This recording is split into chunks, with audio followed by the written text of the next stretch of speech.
Some lands are shaped by speed, others by force. Scotland was shaped by endurance. Here, the land does not rush. It holds its ground. Rock remains where it rose. Water follows paths set long ago, and time moves slowly across open space. This is a country formed by ancient geology and lived in with restraint. Mountains stand weathered, not sharp. Valleys open wide, not narrow. Coastlines stretch outward, meeting open water without urgency. Scotland does not present itself quickly. It reveals itself through patience. Scotland occupies the northern portion of the island of Great Britain. Its landscape reflects some of the oldest rock formations in Europe. Large portions of the land were shaped by glacial movement during repeated ice ages. As ice advanced and retreated, it carved valleys, smoothed high ground, and left behind wide basins that later filled with water. This geological history created contrast: highlands and lowlands, open moorland and enclosed valleys, rocky coastlines and inland plains. Human settlement adapted to this structure. Communities formed where land allowed farming, where water supported movement, and where terrain offered protection. Rather than reshaping the land, settlement followed it. That relationship remains visible today. If this calm opening feels meaningful, a gentle subscribe helps support the journey and keeps these films alive. Now, Scotland begins to unfold. The Highlands, scale without excess. The Scottish Highlands dominate the north and west, forming the country's most expansive region. This is not a single mountain range, but a system of plateaus, ridges, and long valleys shaped by erosion over immense time. Elevation here feels steady rather than dramatic. Land rises gradually, then opens into wide interior spaces. Movement across the highlands follows predictable routes, along valleys, beside water, through natural passes. Roads remain narrow and deliberate. Settlements are few and spaced far apart. Each appears where land provides stability, shelter, and access. The highlands are not empty. They are intentionally open.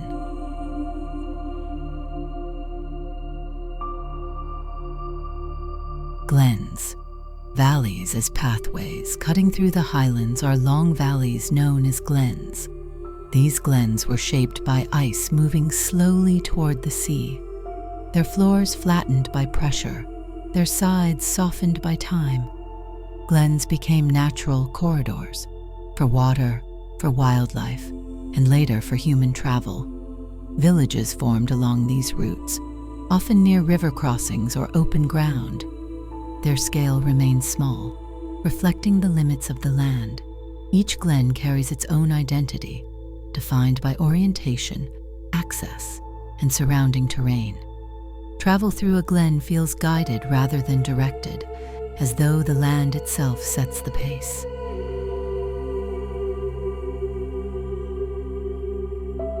Lochs, water as structure. Scotland's lochs occupy deep depressions left by glacial movement. Some stretch long distances inland, following fault lines beneath the surface.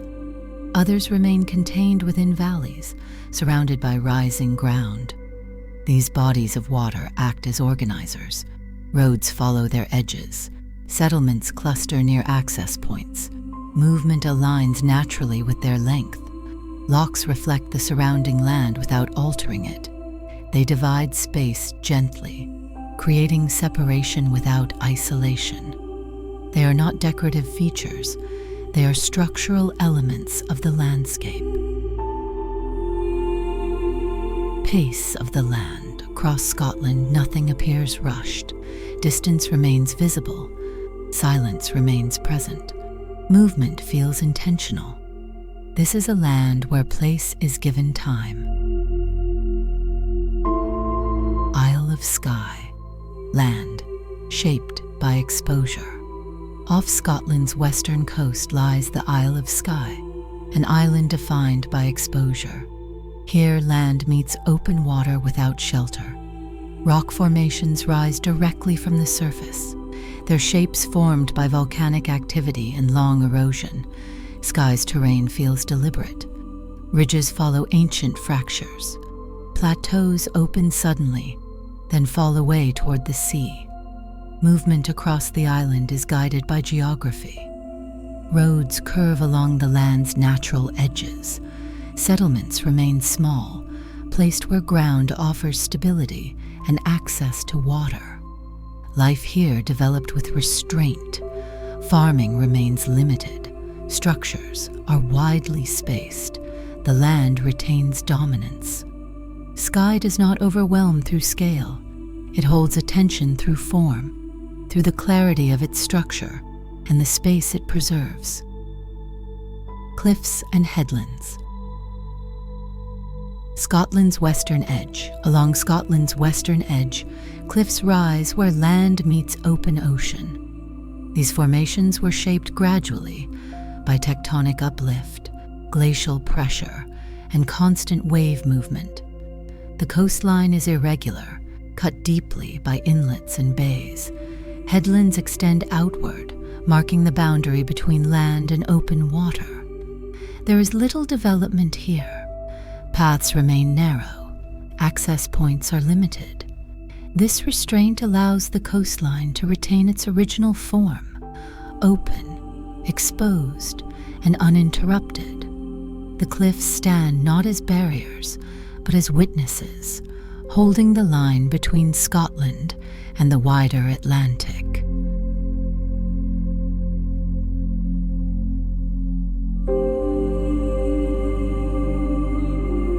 Island chains. Distance and separation beyond the mainland lie chains of smaller islands, scattered across shallow and deep waters. These islands vary in size and terrain, yet share a common pattern: limited settlement, strong connection to the sea, and long periods of isolation. Movement between islands relies on boats and ferries, maintaining a sense of separation that shapes daily life. Communities here remain close-knit, with economies tied to fishing, farming, and transport. The distance between islands is not an obstacle. It is part of the structure that defines them. Stone settlements, built to endure. Across Scotland, villages and towns were built, using materials taken directly from the land. Stone structures dominate. Thick walls, low profiles, and simple forms designed for durability.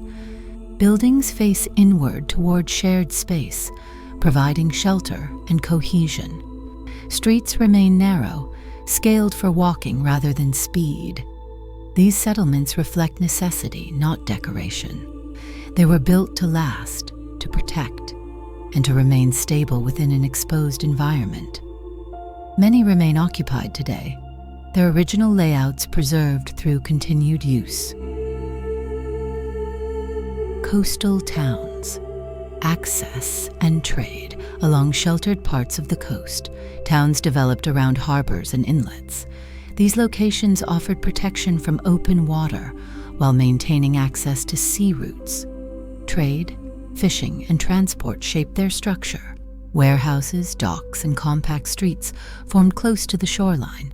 Even as industries evolved, these towns adapted without expanding excessively. Their scale remains human. Their connection to water remains central. Transition. The land sets the rhythm across islands, cliffs, and settlements. A consistent rhythm emerges. Scotland does not compress space. It allows distance to remain visible. It allows silence to exist. Each place receives time. Time to settle. Time to be crossed. Time to be understood. The journey continues inward. Cairngorms National Park. Space held open. At the heart of Scotland lies the Cairngorms, a vast national park defined by scale rather than spectacle. This is one of the largest protected landscapes in the United Kingdom. Its terrain consists of high plateaus, broad valleys, and rounded mountains shaped by ice and time. Unlike sharp peaks found elsewhere, the Cairngorms rise gradually. The land opens wide at elevation, creating long sightlines and expansive interior space. Movement across the region follows natural corridors. Rivers cut through valleys, while higher ground remains open and uninterrupted. Human presence here is light.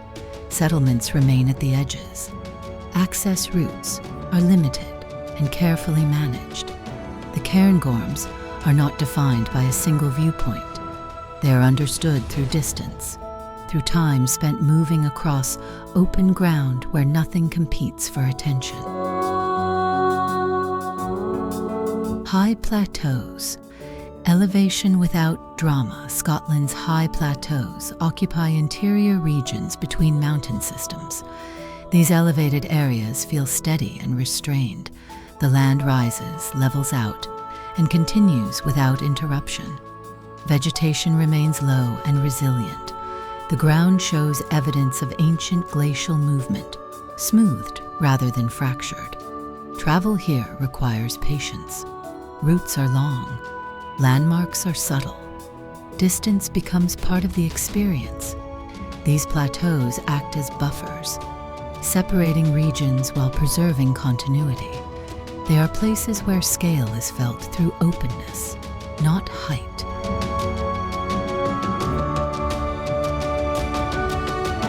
Rivers.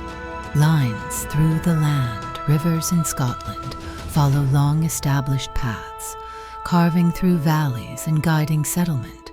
They originate in high ground, gathering flow gradually before widening downstream. Towns and villages formed along these waterways, using them for transport, resources, and connection. Even today, routes follow river paths. Roads parallel their course. Bridges mark crossing points used for centuries. Rivers do not dominate the landscape. They organize it. Their steady movement reinforces the sense that Scotland's geography was shaped slowly, with continuity rather than interruption.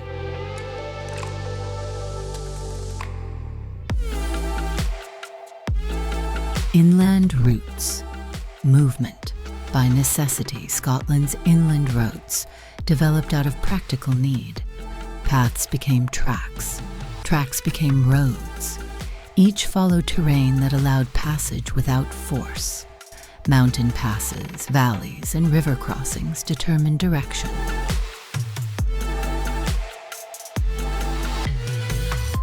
Modern roads still respect these decisions, curving with the land instead of cutting through it. Travel remains deliberate. Speed is secondary to access. These routes reflect a relationship between people and landscape based on adaptation rather than control.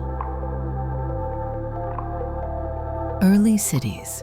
Growth within limits. Scotland's early cities developed where movement converged. River mouths, coastal inlets, and crossroads offered opportunity for trade and settlement. Growth occurred gradually. Walls defined boundaries. Streets remained narrow. Expansion followed need rather than ambition. Cities such as Edinburgh and others retain clear historic cores, with modern development extending carefully outward. This layered growth preserves identity while allowing change. Urban centers here remain connected to land, never fully detached from surrounding geography.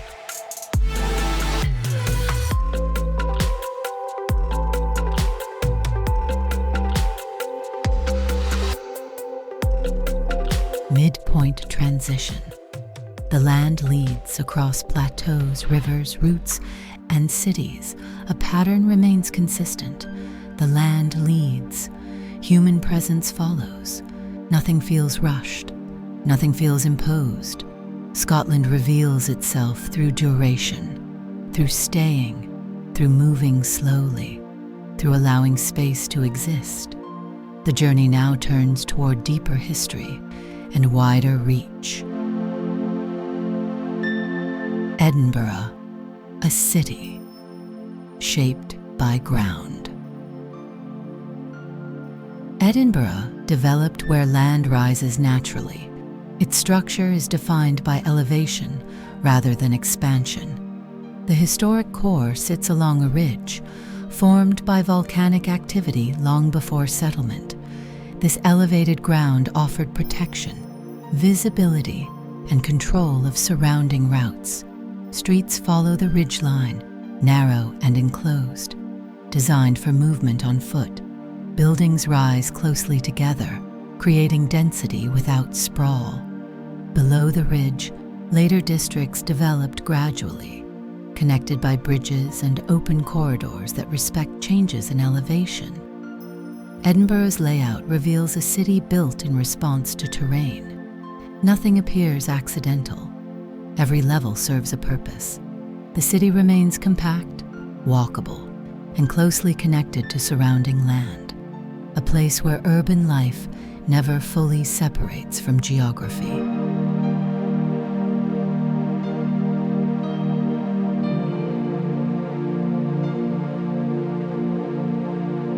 Castles, built into the land, Scotland's castles were never placed at random. They occupy ridges, cliff edges, and narrow land crossings where control mattered.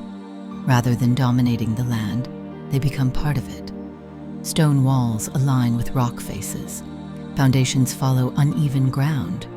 These structures served many roles: defense, administration, and symbol. As conflict faded, their presence remained, anchoring history within the landscape. Castles today are not isolated relics. They continue to define their surroundings, offering reference points that connect past and present through physical space.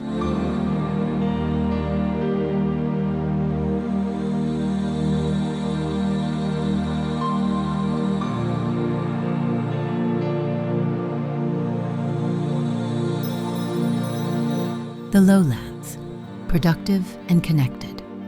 South of the Highlands, the lowlands open into gentler terrain.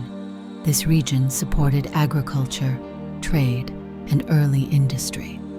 Land here is flatter, with rivers providing natural routes between inland areas and the coast. Settlements developed closer together, linked by roads and waterways. Towns grew into centers of exchange without overwhelming surrounding farmland. The lowlands remain a working landscape, fields in use, towns active, routes well established. This region provides balance, connecting the openness of the highlands with the density of urban centers.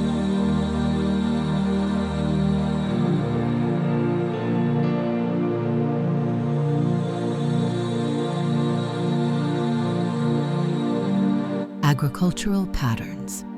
Continuity in use. Across Scotland, farming patterns reflect long-term adaptation. Fields follow natural contours. Boundaries remain consistent over generations. Land use shifts gradually, never abruptly. Livestock farming dominates higher ground, while crops occupy lower, fertile areas. This continuity preserves open land, maintains ecosystems, and prevents uncontrolled expansion. Agriculture here is not separate from landscape. It is part of it. If this slow journey through Scotland feels meaningful, a gentle subscribe helps support future films and keeps these stories alive. The land continues to unfold. Transition. Depth over speed. At this point in the journey, a deeper pattern becomes clear.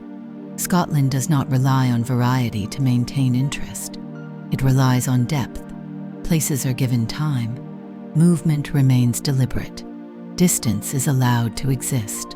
This approach reveals a country best experienced slowly, where staying matters more than arriving. The journey now moves toward its closing landscapes. Moving farther north, the land opens again. Settlements grow fewer, routes lengthen. The terrain becomes quieter, defined by space rather than density. This region reflects Scotland at its most restrained. Land remains dominant. Human presence is measured. Coastlines here feel exposed and direct. Headlands extend outward, marking the edge of the country without interruption. Movement follows long-established paths, guided by necessity rather than speed. These northern reaches are not remote by accident. They remain open because the land allows little else. Island connections. Separation as identity off the mainland. Islands continue Scotland's pattern of separation.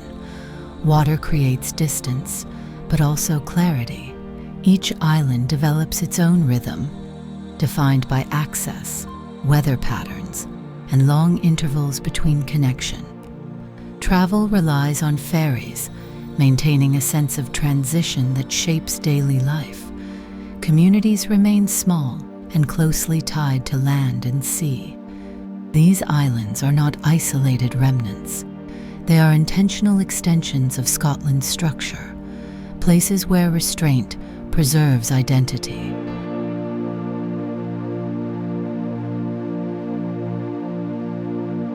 Remote coastlines, the edge.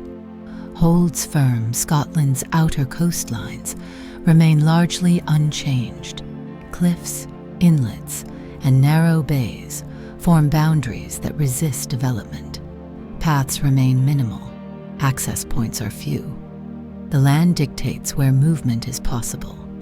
This lack of interruption allows the coast to retain its original shape.